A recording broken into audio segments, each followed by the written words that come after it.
The 2021-22 women's college basketball season concluded with a matchup between UConn and South Carolina in the national championship game in Minneapolis, Minnesota back on Sunday night, and it was won by South Carolina 64-49 to capture their second national championship in school history. South Carolina was led by Destanni Henderson. She had 26 points. That was a career high. Cooke and Aliyah both had 11 points each. Cooke added 5 rebounds. Boston had 16 of her own as well. As for UConn, Paige Bueckers had 14 points, 6 rebounds, and 2 assists.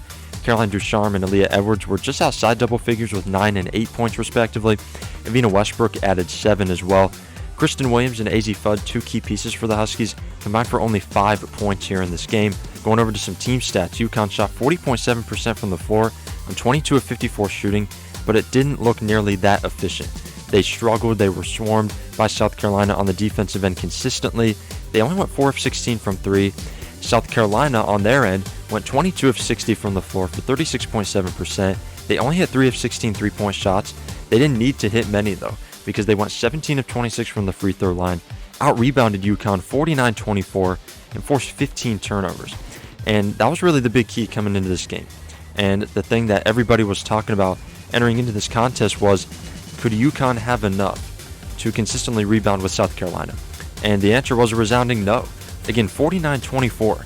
South Carolina out-rebounded UConn here in this game, 21-6 on the offensive glass.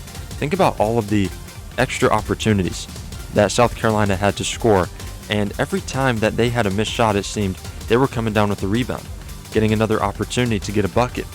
And when UConn was missing shots, that wasn't happening consistently. Again, only 6 offensive rebounds here in this game. UConn did not have the horses to keep up with Aliyah Boston, with Lily Grissett, Victoria Saxton. You go down the line, the amount of post players that they had in there. They had, at a point, 3 players in there rotating at a time that were 6'3" or taller. They had so many big lineups out there. South Carolina didn't really have a small lineup out there all night, and UConn had smaller lineups throughout the game, and that's how they're constructed as a team. But again, with Edwards and Nelson Adota, those two weren't consistently able to make things happen. Now, had Dorka Juhas been available for this game, Gino Auriemma could have had a 3 post-player lineup of Juhas, Nelson Adota, and Edwards if he wanted to, because South Carolina was doing that all game long. They were putting 3 post players in, 3 forwards, 3 post players in at a time, and it was just too much for UConn to overcome. They did have Amari DeBerry, the freshman, in there for a very small period of time, but it wasn't long before she went out, so she wasn't really much of a factor here in this game.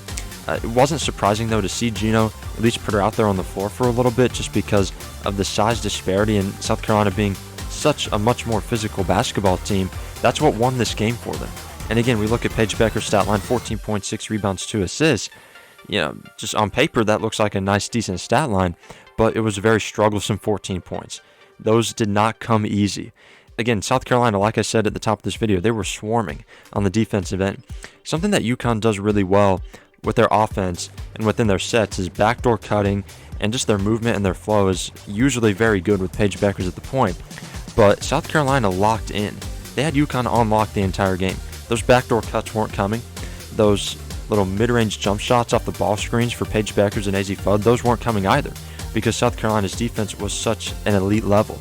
It was just so good from start to finish, and it's going to be interesting to see how UConn addresses this issue yet again in the offseason, because they brought in Juhas last offseason to try to solve some of this problem, and they didn't have her in the biggest game of the season because she got hurt against North Carolina State in the Elite Eight, and Nelson Adota was just physically overwhelmed by Aliyah Boston, and Edwards just wasn't able to keep up either. So we'll see if UConn maybe goes into the transfer portal to look for a post player like they did last year with Juhas. We'll see how Juhas does coming back next year.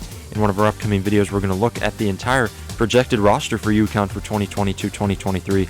So we're going to have that coming up as well. But here in this video, we have a recap of the national championship game. We went live a little bit earlier and gave you a little recap there, but just hitting some of these main points yet again as South Carolina national champions for 2022, win over UConn 64-49. This has been a presentation of Hoop Central on YouTube. Thank you so very much for yet again taking the time to watch. Make sure to like, subscribe, comment as well. We'll see you in the next video. Thank you for watching, guys.